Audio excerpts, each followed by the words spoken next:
बंदे उत्कल जननी बंदे नियाली मा माटी। प्रभु श्री शोभनेश्वर माघ सप्तमी अवसर रे नियाली महोत्सव पे नियाली प्रेस क्लब आगे आसी आज से परिप्रेक्षी रे शोभनेश्वर महादेव मंदिर परिसर रे एक सांबादिक सम्मेलन आयोजन कराई। सांबादिक सम्मेलन रे मो समस्त नियालीवासी को स्वागत जनाऊँ। महोत्सव रूपरेख संक्रांत रे नियाली प्रेस क्लब सभापति मनोरंजन शतपथी आपण मान धारणा दे सारी। मु केवल एति कहबी ये जो महोत्सव होगा जाऊँगी चलित 2025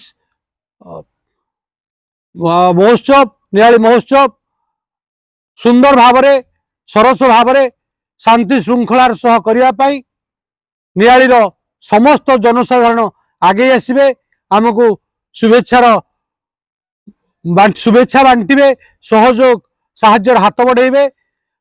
यही परिप्रेक्षी रूपरेख संक्रांत पुणी कहवाक चाहूँगी आमे 5 दिन व्यापी जो आयोजन रखीचु आम महोत्सव मुख्य उद्देश्य जे ग्रामांचल प्रतिभा मानू एठी तांको पारदर्शिता देखैबू।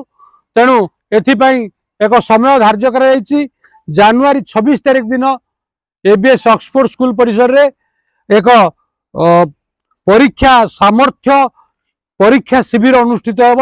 दलगत नृत्य रहिबो, विभिन्न प्रकार दलगत गोष्ठी माने आसीबे सेमानक भितरे परीक्षा कराबो। सेमानक कुआ जायछि जो नियमावली रहिछि सेथिरे प्रतियोगी माने दलगत नृत्य कला प्रदर्शन करिवे। अश्लील नृत्य को संपूर्ण न्याय करा जायछि। प्रतियोगी माने निज खर्च रे निजर वेश पोशाक कॉस्ट्यूम वाद्ययंत्र इत्यादि आयोजन करिवे। योग्य विवेचित सांस्कृतिक दल को नृत्य महोत्सव रे नृत्य प्रदर्शन पाई महोत्सव मंच रे सुजोग दिया जिवो एवं संवर्धित करा जिवो। एही जो ऑडिशन करा जिवो सेति पई महोत्सव परिचालना समिति द्वारा नियुक्त वितरक मंडली का निष्पत्ति चूड़ांत विवेचित हबो।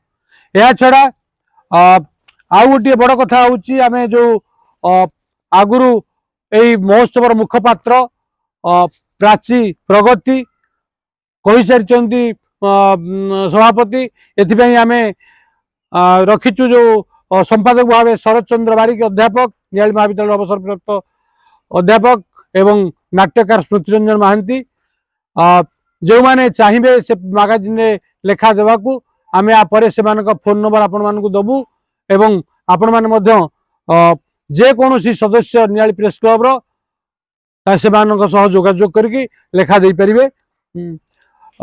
एथिरे आपणकर कविता प्रबंध एकांकिका ये सब स्थान दिज्व।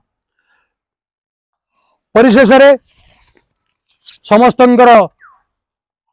आशीर्वाद लोटिबू नियालीवासी नियालीर भाईचारा नियालीर संस्कृति नियालीर ऐतिह्य को बजाय रखापी ये जो प्रयास आरंभ होती समस्त नियाली अंचलवासी सहयोगिता कामना करी मु धन्यवाद दूची।